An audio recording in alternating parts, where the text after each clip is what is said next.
All right, so welcome back to the next Q&A, and I want to thank everyone who sent in questions for this Q&A. And if you'd like to be part of the next one, just hit the link in the description box below, head on over to my Patreon, hit the first tier, that'll allow you access to do so. But other than that, let's get started with the video. Starting off with Bill McLaughlin, whose first question is, what music is on your Christmas set list? I really don't have a Christmas set list for music because, honestly, it's just kind of Christmas music. What else you want me to say, right? Christmas music. No one really has a playlist for Christmas music. So yeah, I did actually build one. I did have a playlist not too long ago called Christmas Music That Doesn't Suck, but I just kind of got rid of it because I was like, I just don't have the feeling for it. Second question: what Christmas special do you feel is underrated? I feel like a few that come to mind is the Justice League episode "Comfort and Joy." It's a very nice, subtle, homey Christmas story. I really like Clark and John's whole B story, and then we have, it's so nice because it's just to see Martian Manhunter get some stuff as well as hang out with Clark and his family, and then you have and see Clark be the innocent boy that he is. I love that moment where it was like, we had to wrap Clark's presents in lead. And he goes, you mean Santa, right? Such a Boy Scout. But then we have the other story with Shaira and John, which is cute. It's a great story all around. I think that one's underrated. It's not really a Christmas special. It's more of a Christmas episode, but I think it still counts. Then we have Garfield's Christmas, which I think it's very cute. It's very tender. It's very nice. It's like a nice warm hug. Those special. I think the Garfield holiday specials are criminally underrated. Anyway, third question: is Die Hard a Christmas movie? Yeah, I did. When I was talking about my favorite Christmas specials and things like that, I talked about how, I basically talked about things like, what was I going to say? My favorite Christmas movies and specials, and I put Die Hard on there. And like I said there, Die Hard is a Christmas movie, and I don't care what anyone says. I don't care what even Bruce Willis says. Die Hard is a Christmas movie because it is directly tied to Christmas. Like one of the best lines. Now I have a machine gun too. Ho ho ho. It's literally. Can you do that in July? Can you pull off that Christmas joke in July? Or Halloween? No? No? Oh, and it's literally during a Christmas party. There's Christmas elements throughout the movie. There's Christmas music in the movie. Therefore, it is a fucking Christmas movie. So, do not come at me saying Die Hard isn't a Christmas movie. I won't hear it. Not at all. So yeah, end of discussion. So thank you for those questions, Bill. Moving on now to Jason Voorhees 2011, who asks, what are some Christmas songs that you don't mind listening to? Okay, this one I'm going to answer because Bill asked for Christmas set list. These are just songs in general I don't mind listening to. He also made it a point of saying, and by that I mean like the type you usually hear in stores or on the radio, so no Merry Xmas by Einstein Kills. Yeah, had to make it hard for me, didn't you, Jason? Anyway, so Christmas music I don't mind listening to over the season, like the Trans-Siberian Orchestra's Carol of the Bells. That's always a solid one. You're a Mean One, Mr. Grinch. Christmas, one of the greatest diss tracks ever. Then you have, I guess another one would be Run Run Rudolph by Chuck Berry. That's a good one. I like that one. Blue Christmas, although I don't want to listen to that because I'm already dealing with depression, so I don't want to listen to Blue Christmas by Elvis Presley. Usually I do enjoy that one. I feel like I'm missing one.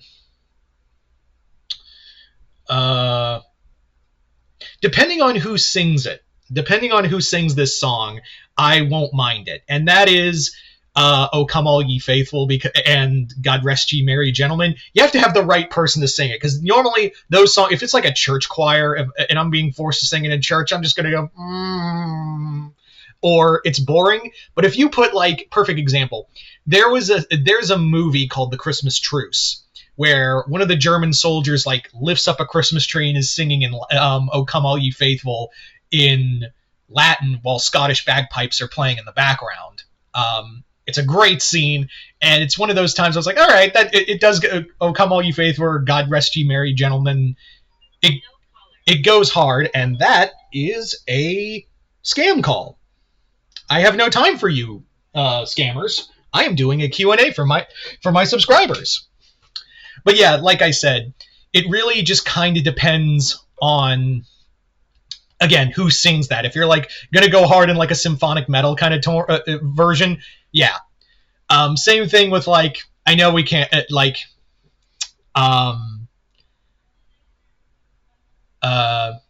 it also again depends on who's doing the song. Like if I'm not gonna listen to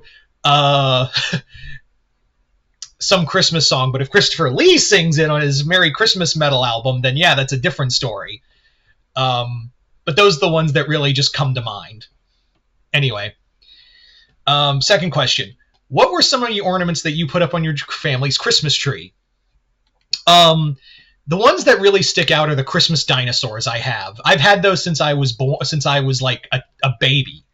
It used to be a whole set of dinosaurs, of Christmas dinosaurs that we'd hang on the tree, and they were all dressed up in like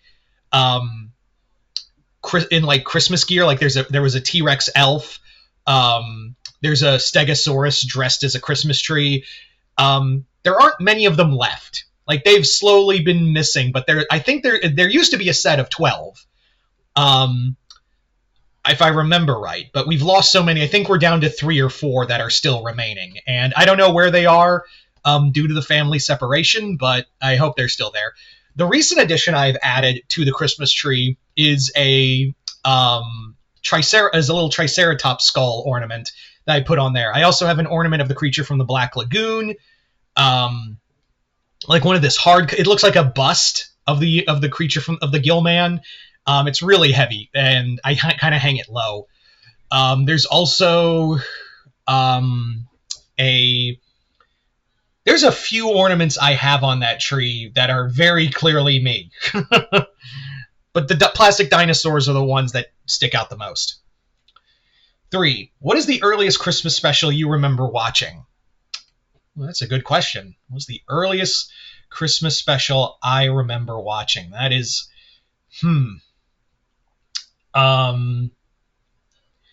that is a good question.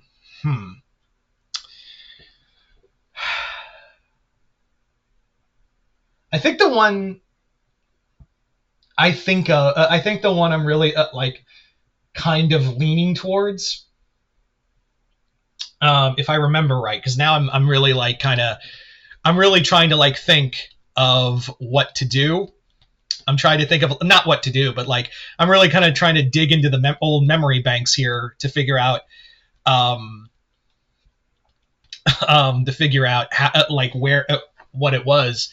I think the first one I saw was probably Rudolph the Red-Nosed Reindeer. Yeah, the Rankin Bass one. I think that's kind of a basic. I know it's a basic one, but every kid's seen that. That was like your first one. Or no, it was the Grinch. Yeah, it was the Grinch. I vaguely remember I was watching How the Grinch Stole Christmas on a little TV in a living room when I was like 6, I think. That's a very early memory I had to dig into. So How the Grinch Stole Christmas, not the Jim Carrey one, the Boris Karloff one. Anyway, thank you for those questions, Jason. Moving on now to Chris, the Mount Vernon kid. How you doing, bro? What's your opinion on fruitcake? Because to me, it's the most horrible, most disgusting Christmas food ever. Oh, it sucks. It straight up sucks. I don't know why. I don't understand why fruitcake is a thing. Stuffing, I get. Stuffing's great for Thanksgiving. But for who thought in their right good goddamn mind that a loaf of what I can only assume is fermented bread, and put like splotches of disgusting food dye that looks like fruit, who can make that edible? I don't care if anyone comes on this video right now and tries to tell me, my family, or I make a really good fruitcake. You're a fucking liar, okay? Go fuck yourself with that. I do not give a good goddamn if you can make a fruitcake that is so good that baby Jesus would literally like weep tears of golden healing joy. I don't care. Fruitcake's disgusting. I really like it is the most vile, and if you bring it, it's like literally bringing like the cranberry, like a can of cranberry sauce to Thanksgiving. Everyone's gonna hate you. If you bring a fruitcake to a family event, you are basically telling the rest of that family, I fucking hate the rest of you, and this is what you get. This is what I think of you. I think you deserve fruitcake because you all fucking suck. Yeah, that's been my opinion from day one. It is nasty. It is disgusting, and if you tell me straight to my face, oh, I love fruitcake, I love it, I eat it, I'll know you're a goddamn liar. Yeah, or you're a psychopath. One of those two. So yeah. So in conclusion, it's not good. Second question: did you ever get a gaming system for Christmas, and which one was it? Oh, I do. I think I've gotten a total of 4 gaming sets. I think I'm gonna definitely 3. I think there was a 4th. We'll get to that in a minute. But gaming system 1 were Game Boys. It was like original Game Boy Advance, and we also got, my brother and I both got Game Boy Advances, and we also got Pokemon Gold and Silver. I remember that. We both got gold. I got silver, he got gold. And that's all we played for a while. Then we had Game Boy Advance. Then that was definitely one of them. The other one was an Xbox, and it came with like my dad probably got it off of eBay or something, but like the games were basically like it was Burger King, Sneak King, and King Kong. Yeah, which I have the Xbox 360 version because I've lost the original Xbox edition. But yeah, the King Kong, the Peter Jackson King Kong game is just the tits. So it's, yeah. Yeah, so definitely got that. I also got for a gaming system for Christmas. I'm not counting birthdays, but for Christmas it was a PlayStation 2 from my uncle who it was his old PlayStation that he was just passing down, but I didn't care. I got a PlayStation 2. How cool was that? Everyone else was starting to get PlayStation 3s, but my family's poor as shit. So PlayStation 2. It's like I'm still rocking an Xbox One and we're on Xbox whatever the fuck now. Do I look like I'm swimming in money? I know all of this says otherwise, but like this is through savings and gifts from friends and hand-me-downs for the most part. Where was I going? Oh, right. So PlayStation 2 was another, and I got Kingdom Hearts with it as well. Yeah. Anyway, so third question. Do you ever remember the episode? Do you remember the episode of Dexter's Laboratory where he beat up Santa Claus and shaved his beard? Vaguely, I remember that one. I very much vaguely remember that episode. I only think I saw it once the whole time the whole time I've watched Dexter's Laboratory. I think I only ever watched that episode once or twice. But yeah, I do remember. It was funny. Anyway, thank you for those questions, Chris. Moving on to Christopher Rosa, who asks, if you remade Ed, Edd n Eddy's Christmas special and had it that the Eds both had a happy ending and Eddie learned his lesson about the Christmas cheer, how would you write it? I think I'd rewrite it as like a Christmas Carol and call it a Edmas Carol or something like that. Obviously, you would have Eddie as our stand-in for Ebenezer Scrooge. I think I would make, Double D would be Bob Cratchit in this story. And I think like it wouldn't be like an exact adaptation of that. It would be like a version of it, and like the Eds are like trying to team up with the rest of the kids from the cul-de-sac to like scare Eddie into being a good person again before Christmas. So the idea would be like Double D would be the Bob Cratchit stand-in, and I think I would have like maybe Johnny as Jacob Marley pretending to be dead and warning Eddie that three ghosts will come tonight to to show him the meaning of Christmas. So I would have for Ghost of Christmas Past would be Naz, because Eddie would definitely listen to her. Then you have the stand-in for Ghost of Christmas Present, which would be Ed. Or actually, no, it'd be Rolf. Yeah, Rolf would be the Ghost of Christmas Present. And I think I'd actually switch out Ed to Jacob Marley to Ed, because he'd want to play like a ghost. And finally, the Kanker sisters would be the ghosts of Christmas Future. And they would just scare Tactic Eddie into being a good person again. Yeah. Second question. What is your favorite comic Christmas special? I have a few. A recent one that comes to mind is the issue of Ultimate Spider-Man that takes place during Christmas. I really like that one. Let's see. What's another one?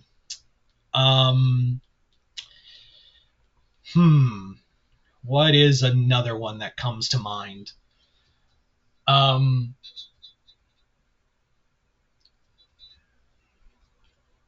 There's a few good Batman ones. I can't remember what they were. I can't remember them exactly. I think Daredevil gets the best Christmas specials, though. I think Daredevil gets the best Christmas comics, whether it be the Mark Waid one or the Frank Miller story. Frank Miller actually did 3 Christmas stories. But yeah, I think Daredevil, out of all Marvel characters, I think Daredevil gets the best Christmas stories. So yeah. Question number 3. What is your favorite Christmas tradition, and why is it your favorite?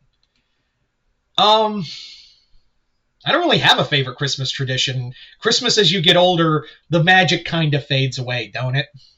So I honestly don't really have a favorite Christmas tradition, if I'm being honest with you guys. Sorry.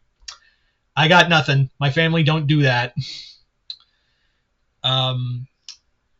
So thank you for those questions, Christopher. Moving on to David Deister, who asks, what's your favorite Christmas movie? Without a doubt, it is Muppet Christmas Carol. That thing is a work of art. That thing is a genuine work of art, and it's beautiful. I mean, there's a lot of good ones I like. I did a whole video about it, but yeah, that one is the peak. That is top of the mountain for me. Thank you for that question, David. Moving on now to Tom Hibbert, who asks, a lot of people say Jack Skellington from Nightmare Before Christmas doesn't actually learn anything, but never agree on. I never agreed on that sense. I always saw Jack as someone who tired of doing the same thing over and over, and he discovers Christmas and tried. Basically, yeah. Yes, Jack does learn something. Why do people say that? Why do people say Jack doesn't learn anything when clearly he does learn a lesson in the story? He basically realizes, hey, that's not me. I just needed to find myself again. I was having basically Jack was having a midlife crisis. That's kind of what it was that Jack was having a absolute midlife crisis, and then realized, oh yeah, I'm actually really good at my job. But he there's a whole song where he realizes his mistake. He makes up for it and learns his lesson. Why do people say that? I don't know. Second question. What commercials get you into the Christmas spirit? For you said the Coca-Cola Bear ones. Definitely not the AI ones, I can tell you that. But the ones that really come to mind are the E.T. commercial from Xfinity, because it feels like a legit mini-movie that actually showed a lot of heart to the original Christmas film. It showed a lot of heart and soul to the original Christmas film. And I think that one, that's a great one. And it didn't feel like an Xfinity commercial. It felt like its own thing. And it's very subtle, but it's very calming and nice. The Corona commercial of Oh Christmas Tree. It's basically, it's a subtle, quiet commercial. It's just the waves and the sea air, and you just hear someone whistling Oh Christmas Tree and flips on a bunch of Christmas lights in a palm tree. And that's it. I don't know what it is, but it's very calming. It's very sweet, very subtle. I've talked about it before, but yeah, that one is definitely the one when I think of Christmas commercials. Those two come to mind. But yeah. So hang on real quick. Third question. Do you find it weird that Coca-Cola were the ones that give Santa his now iconic red color scheme where he was generally wore green? Hey, product placement and all that. They originally put cocaine in their drink too. But yeah, the red is from Coca-Cola. Yeah, it's not. It's just marketing. That's all it is red and black. Like a whole red and black scheme looks like a Coke bottle, right? Don't you want to drink Coke? Santa drinks Coke. Don't you want a Coke too? Thank you for those questions, Tom. Moving on now to Alistair Bondman, who asks, have you read any of the recent Nightmare Before Christmas books and comics, especially the ones that focus on Sally? I have not, but I've heard that the Sally books are really weird. Yeah, I don't know what it is. I haven't read. I do remember reading like one of the manga, like short stories with Zero, but I never read Rise of the Pumpkin King or things like that. So, what was I gonna say? Those are the ones that but no, I have not read any of those. Second question: if you could write one Christmas special for a character, team, or what have you, what franchise and character would you want to write Christmas for? I think I'd like to do a Gravity Falls Christmas special. Like, I legit think I think I would really like to do a Gravity Falls Christmas special, because we never got Christmas with them. We got Halloween and all that, but I would love to do a Christmas special with Gravity Falls. Maybe have it that Santa's sack has fallen off the sleigh, and Stan has it and is now like hoarding. He's now like holding the sack hostage and basically selling off toys online, and just it's a get rich quick scheme. But now Santa's pissed and actually lays siege to the shack. That's what I would do.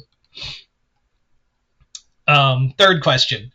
Not exactly a Christmas related, but same season. If given the chance, would you ever go to Krampuslauf celebration of the Krampus, and what would you do? And more importantly, would you dress as Krampus? If I had the money, I would go. I've always wanted to experience Krampusnacht, but I just don't have the money. But I would. I think I definitely would do that.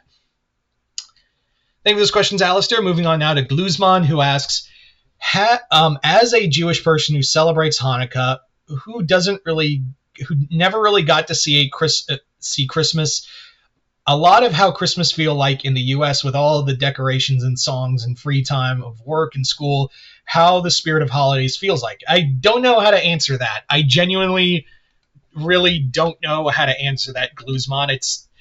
I never really thought of it that way. I never really thought, and also, Happy Hanukkah, by the way. But yeah, I don't know how to answer that Christmas feeling. It's just a feeling. That's all I can say. I'm the wrong person for that. Did you ever get to be part of a Hanukkah celebration or see Hanukkah related things like the Rugrats Hanukkah episode? Yes, I have seen the Hanukkah related episode. And if you did, what was your experience? Also, Merry Christmas, Happy Hanukkah, same to you. And Saturnalia for all the Neo-Roman pagans watching. Yeah, I've never really experienced anything, which is funny because, like, my brother's godfather is Jewish. We don't really talk about him anymore because we helped him, my family helped him get to be superintendent of the school in the district, and then he committed fraud and stabbed my mom in the back, not literally, figuratively. So we don't acknowledge him anymore. But yeah, I did have an inkling of an understanding of Hanukkah. I was never at the Hanukkah celebrations, but I knew about it. You know what I mean? Anyway, all right. So those are all the questions. Looks like it. And yeah, once again, I'd like to thank everyone who sent in questions for this Q&A. And like I said before, if you'd like to be part of the next Q&A, just hit the link in the description box below. Head on over to my Patreon, hit the first tier. That'll allow you access to do so. But other than that, hope you all enjoyed this. I'm Mr. Multiverse. I'll see you next time in the Multiverse.